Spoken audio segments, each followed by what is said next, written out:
श्री कृष्ण मित्रों, मैं प्रियंका स्वागत करती हूँ आपका जीवन और आध्यात्म में। कैसे हैं आप सब मित्रों? आज मैं लेके आई हूँ कार्तिक पूर्णिमा की कहानी। प्राचीन समय में तारकासुर नाम का एक महाभयंकर दैत्य हुआ करता था, जिसका वध शिव पुत्र कार्तिकेय द्वारा हुआ था। उस तारकासुर के 3 पुत्र थे, जिनका नाम था तारकाक्ष, विद्युमाली और कमलाक्ष। वह तीनों अपने पिता की तरह शिवद्रोही नहीं थे। वह तीनों परम शिव भक्त थे। यद्यपि देवताओं ने कुमार कार्तिकेय का सहारा लेकर अपने पिता का वध करवा दिया था, इसलिए वह देवताओं से घृणा करते थे। उन अपने पिता की मृत्यु का बदला लेने के लिए वह तीनों मेरु पर्वत पर चले गए और मेरु पर्वत की एक कंदरा में समस्त भोगों का त्याग करके ब्रह्मा जी की कठिन तपस्या करने लगे। उन तीनों की हजारों वर्षों की तपस्या के बाद ब्रह्मा जी उन पर प्रसन्न हुए और वहां पर प्रकट हुए। ब्रह्मा ने प्रसन्न होकर उन तीनों को वरदान मांगने के लिए कहा। ब्रह्मा जी की बात को सुन करके वह 3 असुर बोले, परम पिता ब्रह्मा जी, अगर आप हम पर प्रसन्न हैं तो हमें यह वर दें कि हम सभी के लिए अबाध्य हो जाएं। हमारे जरा और रोग जैसे शत्रु सदा के लिए ही नष्ट हो जाएं। सभी देवता हमसे पराजित हो जाएं। उनकी बात को सुन करके ब्रह्मा जी ने उनसे कहा कि हे महान असुर, इस सृष्टि में जिसने जन्म लिया है उसे तो मरना ही पड़ता है। किसी को अमरता का वरदान देना मेरे सामर्थ्य की बात नहीं है, इसलिए तुम कुछ ऐसा उपाय करके वरदान मांगो जिससे मृत्यु का तुम्हारे निकट आना असंभव हो जाए। तब ब्रह्मा जी की बात को सुन करके तीनों भाइयों ने विचार किया और बहुत सोच विचार करके ब्रह्मा जी के पास आए और कहा, हे परमपिता परमेश्वर, हम तीनों के पास ऐसा कोई स्थान नहीं है जहाँ रहकर हम देवताओं से सुरक्षित रह सकें। आप हमारे लिए ऐसे 3 नगरों का निर्माण करवाएं जहां पर पहुंचना देवताओं के लिए असंभव हो। वह तीनों नगर अदृश्य होकर अंतरिक्ष में घूमते रहें। उन नगरों में सभी प्रकार की सुख सुविधाएं हों।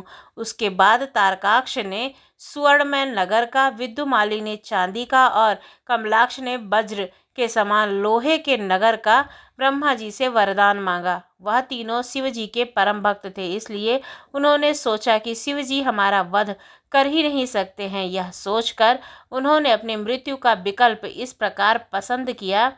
तारक पुत्रों ने ब्रह्मा जी से कहा, जब चंद्रमा पुष्य नक्षत्र में स्थित हो और जब पुष्यकार्य वर्त में काल मेघों की वर्षा हो रही हो, तब तीनों नगर परस्पर एक दिशा में मिले, अन्यथा ना मिले। ऐसा दुर्लभ संयोग हजारों वर्षों में एक बार होता है, जब भगवान शिव एक दुर्लभ रथ पर चढ़कर एक ही बाण से इन तीनों नगरों का नाश करें तो हमारा वध हो। ब्रह्मा जी ने उस समय उन दैत्यों से कहा कि ऐसा ही होगा।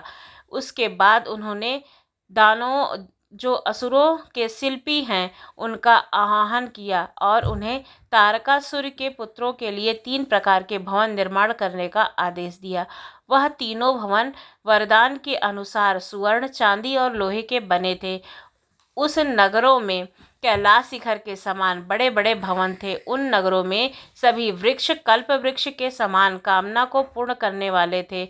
उन नगरों में उन तीनों भाइयों ने बहुत लंबे समय तक सुखपूर्वक जीवन व्यतीत किया। उन असुरों ने बहुत लंबे समय तक वहाँ शिव जी की भक्ति करते हुए निवास किया। वह जानते थे कि शिव जी उनके भक्तों का कभी अहित नहीं करते हैं, इसलिए वह निर्भय हो गए थे। उन्होंने देवताओं को अपने प्रभाव में दग्ध कर दिया था। उनके नगरों में वेद और पुराणों की ध्वनि गूंजती रहती थी। इस कारण से उनके नगर और भी शक्तिशाली बन गए थे। एक तरफ वह शिव भक्ति के कारण बलवान बने रहे थे, दूसरी तरफ उन्होंने पृथ्वी पर यज्ञ हवनों और वेद ध्वनि का प्रतिबंध कर रखा था। अग्निहोत्री ब्राह्मणों की हत्या कर दी थी, जिससे देवताओं को बल प्राप्त नहीं होता था। पुराणों में बहुत से असुर बतलाए गए हैं जो शिव भक्त थे। रावण भी एक महान शिव भक्त था, परंतु जब भगवान का भक्त भी अधर्म का कारण बन जाए, तब भगवान स्वयं अपने भक्त का उद्धार करने के लिए की मृत्यु का कारण बनते हैं। ऐसा ही तारक पुत्रों के साथ हुआ। सभी देवतागण ब्रह्मा और विष्णु को साथ में लेकर के शिव जी के शरण में चले गए और शिव जी से तारकासुर के पुत्रों के विनाश के लिए प्रार्थना की। उस समय शिव जी ने देवताओं से कहा, जब तक वह 3 महान दैत्य मेरे भक्त हैं, मैं उनका हित नहीं करूंगा। फिर भी वह तीनों मेरी भक्ति से बलवान होकर सृष्टि में अधर्म का फैलाव कर रहे हैं। इसलिए तुम सब मिलकर ऐसा कुछ उपाय करो कि वह तीनों मेरी भक्ति से विमुख हो जाएं। शिव जी की आज्ञा के अनुसार देवताओं का यह कार्य करने के लिए भगवान विष्णु ने एक सुंदर दिव्य स्वरूप धारण किया। वह मुनि वेश में तीनों नगरों में गए और वहां वेदों के विरुद्ध उपदेश किया। उन नगरों के असुरों को अपने वाणी से शिव भक्ति से दूर कर दिया। उस वेद विरुद्ध उपदेश से प्रभावित होकर उन नगरों की स्त्रियों ने पतिव्रत धर्म छोड़ दिया। जब वह तीनों नगर शिव भक्ति से विमुख हो गए, तब पुनः देवतागण शिव जी के पास आए और उन्हें उन 3 असुरों का उनके नगर के साथ नष्ट करने के लिए प्रार्थना की। उस समय शिव जी ने देवताओं से कहा, यद्यपि वह 3 असुर मेरी भक्ति से विमुख हुए हैं, परंतु एक समय था जब वो मेरे भक्त थे, इसलिए मैं उनका विनाश क्यों करूं? उनका विनाश भगवान विष्णु को करना चाहिए, जिन्होंने उन्हें मेरी भक्ति से विमुख किया है। उस समय सभी देवता उदास हो गए। यह देख करके ब्रह्मा जी ने शिव जी से कहा, प्रभु, आप हम सब के राजा हैं। भगवान विष्णु आज के युवराज हैं और मैं आपका पुरोहित हूँ। यह सब देवता आपकी प्रजा हैं और आपकी शरण में आए हुए हैं। मेरे वरदान के अनुसार उन शिवजी मुस्कुराते हुए बोले कि मेरे पास ऐसा रथ नहीं जो राजा के पास होता है और ना ही मेरे पास कोई भी राजा के योग्य शस्त्र है। मैं उनका विनाश कैसे करूं? उस समय ब्रह्मा जी की आज्ञा से शिव जी के लिए एक दिव्य रथ का निर्माण करवाया गया। वह स्वर्ण का था।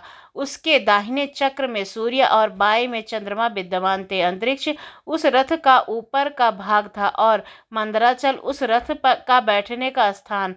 ब्रह्मा जी उस रथ के सारथी बने और हिमालय से धनुष बनाया गया और वासुकी को प्रत्यंचा। भगवान विष्णु उस धनुष के बाण और अग्निदेव उस बाण की नोक बने। वेद उस रथ के अश्व बन गए। संसार में जो भी कुछ तत्व थे वह सभी उस रथ में मौजूद थे। उस समय ब्रह्मा जी ने भगवान शिव जी से रथ पर सवार होने के लिए प्रार्थना की। शिव जी के सवार होते ही वह रथ शिव के भार से नीचे झुक गया।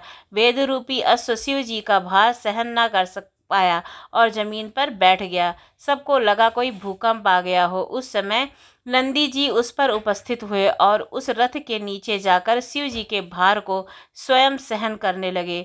वह भी बड़ी मुश्किल से शिव जी की कृपा से भार अब वे सहन कर पा रहे थे। उस समय भगवान शिव की आज्ञा से सभी देवतागण पशु भाव में स्थित हो गए। भगवान शिव उनके अधिपति हुए, इसलिए उन्हें पशुपति नाम से भी जाना जाता है। उसके बाद ब्रह्मा ने उस रथ को हाँकना शुरू किया, परंतु वह रथ आगे नहीं बढ़ रहा था। तब शिव जी की आज्ञा से सभी देवताओं ने विघ्न को दूर करने वाले गजानन गणपति से प्रार्थना की और रथ आगे बढ़ने लगा। उसके बाद जब भगवान शिव जी ने अपना रौद्र रूप धारण किया, उस समय संयोगवश वह तीनों नगर एक ही रेखा में बने हुए थे। शिव जी ने वह हिमालय स्वरूप साधन किया। इससे शिव के प्रकोप से वे तीनों नगर जल गए। शिव जी ने उस महान धनुष के द्वारा एक ही बाण में तारकासुर के तीनों पुत्र का संहार किया। शिव जी की कृपा से उन तीनों असुरों को मोक्ष की प्राप्ति हुई। देवताओं का कार्य सिद्ध हुआ। उन 3 नगर में जो लोग शिव जी की भक्ति से विमुख नहीं थे, उनकी शिव जी ने रक्षा की। इस तरह भगवान शिव जी ने तारकासुर के तीनों पुत्र का अंत किया और वे त्रिपुरारी कहलाए। तो ये कहानी कैसी लगी अवश्य बताएं। यदि अच्छी लगी हो तो चैनल को सब्सक्राइब करना ना भूलें। धन्यवाद।